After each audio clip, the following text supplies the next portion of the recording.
Hello, it's Lisa. I am here, but I'm outside, so I'm putting on my sunglasses. Today is October 10 of 2025, and I am in a beautiful place here, a Corps of Engineers. I'm going to turn around so you can see it. See if this will work here. I'm using my gimbal, which I'm practicing to learn because I'm not very good at it. And we shall give it a try. It's October, and you would think it would be cold, but it's not. It's nice and warm. It's really quite beautiful.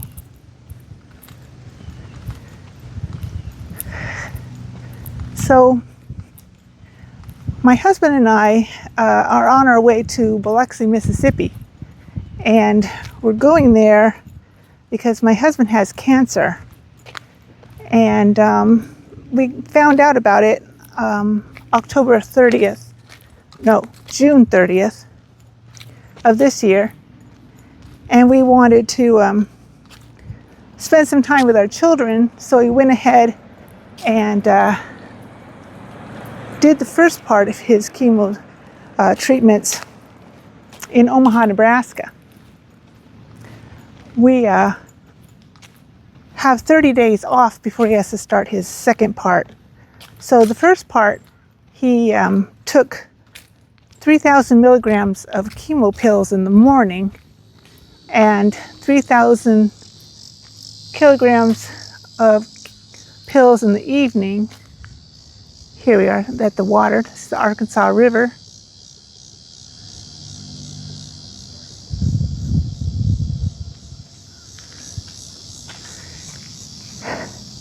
And then he went to radiation 5 days a week, of which he'd be in the machine for 15 minutes. And we did that for 5 weeks.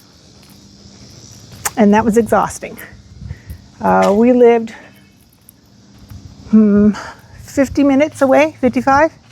That was one way. So when we were all done, we told our children that we had decided to leave and go to Biloxi, Mississippi, which is a really nice place, and spend our winter there rather than spending our winter in Nebraska.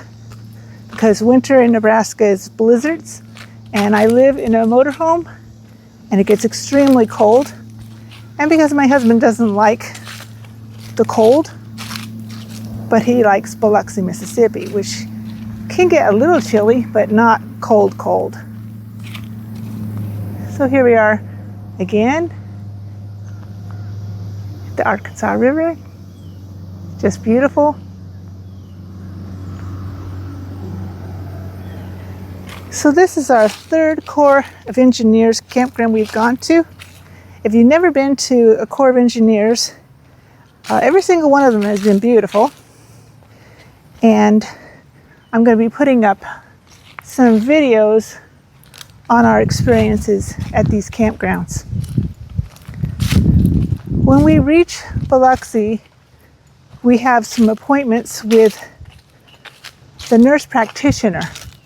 They do their treatment a little different down there at the VA, Veterans Administration Hospital, and they go ahead and have you talk on a screen to your doctor.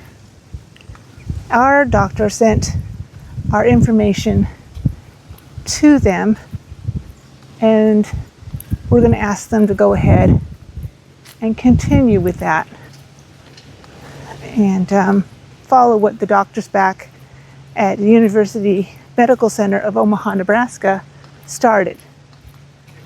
So after our 30-day break, we will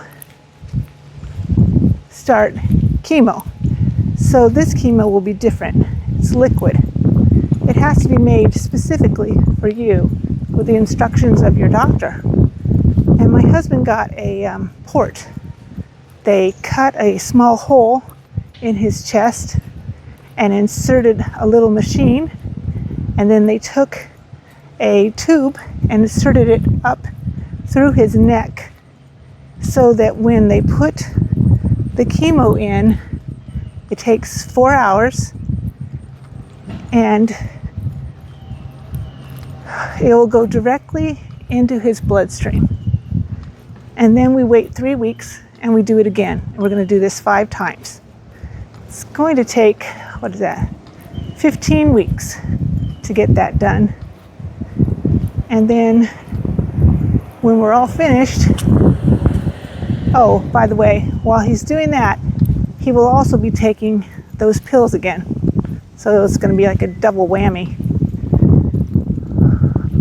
Just turn around and show you where I am. I'm going for a walk in the park.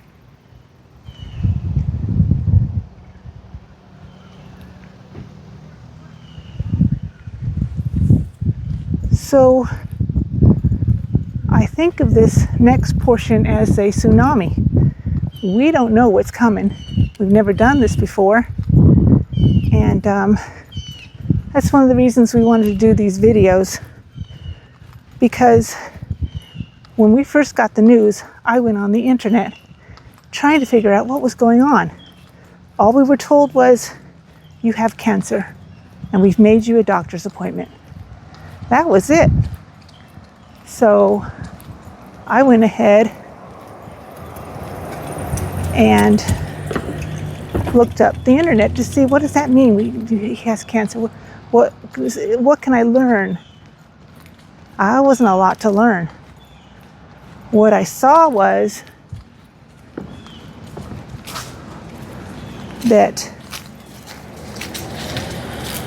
there were either people talking from their hospital beds, which looked too frightening to even try to look at, especially when you're in the shock of first hearing these words come towards your loved one. So I then looked to see what else there was, and there were either doctors talking about chemotherapy and radiation in a very educational way, or there was other administrators talking about their hospitals, and that's where you would want to go if you needed to go get help. There wasn't anything that was helping me. There wasn't anything on the internet. There was just a regular person saying, you know, this is what's going on in my life, and that's what I needed. So I went ahead. Hello. Hi, how are you? So I went ahead and I asked my husband, I told him that I couldn't find anything, and I said, how would you feel about my recording some of what you're going to go through so that other people can go ahead and find it and get some help, which I was unable to do. Let's see where we are here. We'll go down. I think we've got some boats out there. Let's go ahead and turn around now. So he said yes, he was willing to do that. I think that takes courage to put yourself out there when you're also fighting this terrible disease. And I thought today I'd go ahead and tell a little bit of what it's like to be the caregiver. When he was done with his first part, he was tired, he was sore. Radiation gives you a bad sunburn where they've been pointing the radiation. They just point it like it's one long stream directly where it needs to go, so it doesn't go anyplace else. And he was dealing with that, sleeping a lot. We waited a week before we left and got on the road with our motorhome because, you know, he does the driving. I don't do the driving. So we gave him a week. And the first day was kind of hard. You know, he's still weak. But so far as my part, I found that I was also tired. And I wasn't doing the radiation. But I was doing a lot of worrying and not having someone to talk to, because I didn't want to talk to my children. They're already scared, and I didn't have a doctor. Those doctors were my husband's doctors. So pretty much just kept it to myself. So taking 30 days off has been good for me too. I'm really glad that I did it. Or another section of the campground. So turn around so you can see it. Hopefully I'm not making you feel sick by going around too fast. Lots and lots of trees.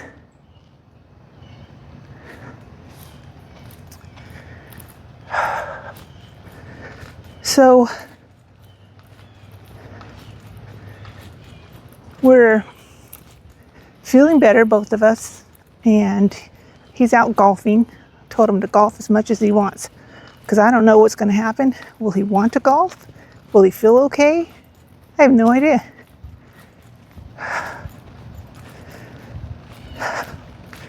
So far as I'm concerned, the idea that he may pass away is not on the table.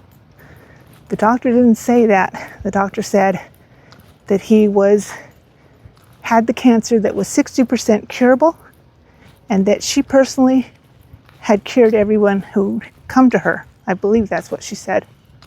So she had all confidence that that's what would happen. If he doesn't get cured of cancer, in other words, they don't kill it all, they'll have to do surgery. And that we will go back to Omaha, Nebraska to have that done by his doctor.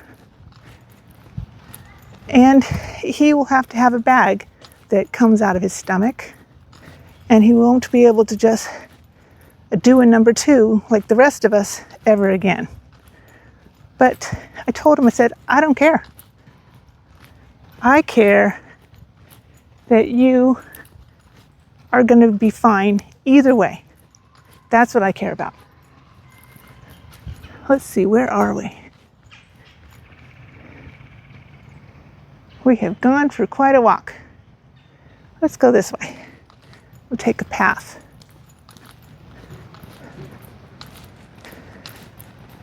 All this is going to be finished by the end of February. And then it's going to take a little while before they know if it worked. I'm assuming it's going to be an entire year. Come June 30th of 2026, we are going to know which direction we're going. But that's why I'm not doing so bad, because my husband is a stage 3, and that means that he has a fighting chance. If he hadn't gotten that colonoscopy, which the Veterans Administration said he had to have, they never would have found it, because he looked and seemed perfectly fine. You could never tell by looking at him that he had cancer. You still can't tell.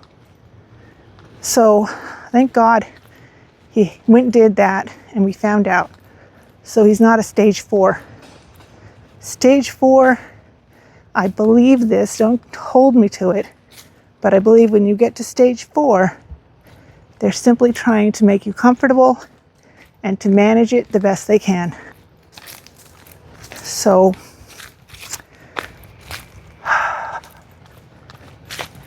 he's not a stage 4, and I'm very appreciative.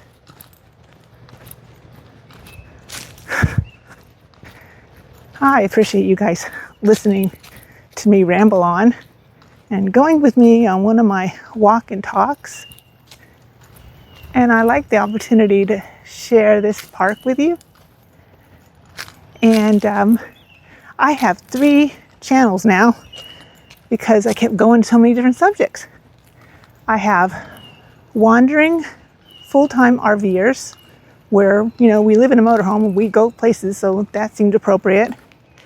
And then I have wandering life lessons, where I talk about things, mostly right now, about becoming a full-time or a part-time YouTuber creator, which is a lot harder than anybody would ever think it would be to become. And then I went ahead and made my third channel, and that was Wandering Cancer Patient, because my husband's information didn't coincide with the other information that I'm putting out, and because I wanted him to have his own channel. When the cancer is all over, I don't know if we'll keep filming or talking about cancer, or if we'll just put it all to bed and be done with it. I don't know. We'll see.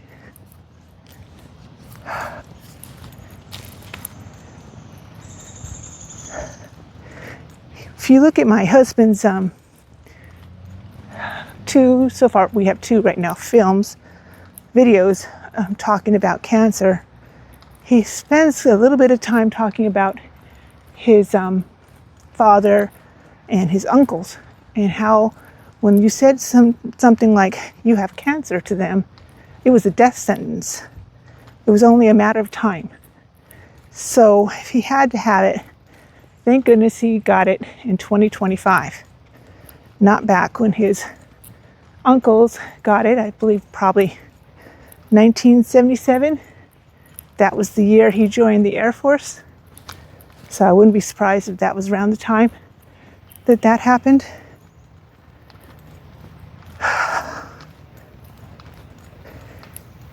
There isn't anything I can say that would say, don't do this, and this way you won't get cancer. I do believe nobody knows yet how you get it. I wonder one day if we will ever know how you get it. But I saw a video talking about cancer in a way nobody else has talked about it. I'll see if I can find it and put it in the descriptions for you. Hello. Hi. So it went about doing the video in a cartoon, and it showed cancer like with a face on it, and it explained stage 1, stage 2, stage 3, stage 4. And I got off of that and understood some things I didn't understand before, why it is that it can't be cured, or at least we can't find a cure just yet, because it's smart. You come at it with the chemo and the radiation, and you better come at it fiercely, which is what they're doing with my husband. You just better put everything in the first time, because from what I learned, it learns about what you're doing, and it figures out how to not let it affect it. And then it starts spreading to other areas and killing good cells, I believe. And when it gets into your bones, I think that is the last straw. So my husband's is rectal cancer, and doing some exams, they found that he has two, what are they called? Two sections in his pelvis that are infected. And because he has two sections in someplace else besides his rectum, that's what took him to stage 3. And then he was at the doctor's and showed him his hands, and they said, oh, that's cancer. I didn't put 2 and 2 together. They happened at different times. For that, on the hands, the bubbling, they went ahead and used a spray that froze it and made it die off. And I look at that every so often. It looks red, it looks hurtful. He says it's not. He says it's getting better. But I wonder. And as of today, I only know what I know. And I'm going to go ahead and stop here and tell you I appreciate you, and show you one more time where it is I am, how nice it is. You're going to see my motorhome behind me. It's very sunny.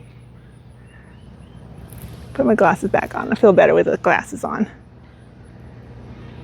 And until we speak again, you have a good day.